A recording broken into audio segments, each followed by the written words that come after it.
house party. The reason that we chose to get involved really quickly was the fact that we love the vision, we love the idea, we love the concept behind it.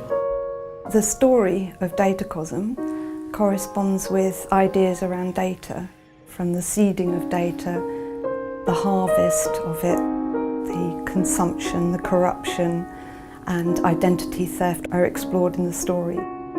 I've always enjoyed the relationship between puppets and puppeteers, so I thought this was absolutely the perfect metaphor. Joe's project is a stop-motion animated film that is mediated by an artificial intelligence algorithm.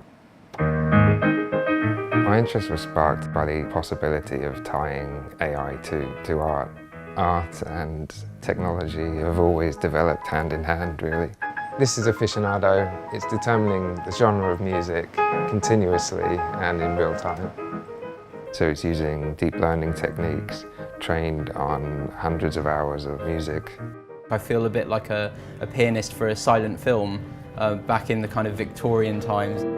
The only difference here is that I have a degree of actual control over the film that I'll be playing for.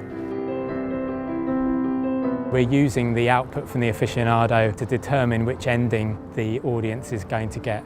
So the live pianist knows when the genre of music he's playing is having the most impact on the overall outcome of the film. You never actually see the same film twice.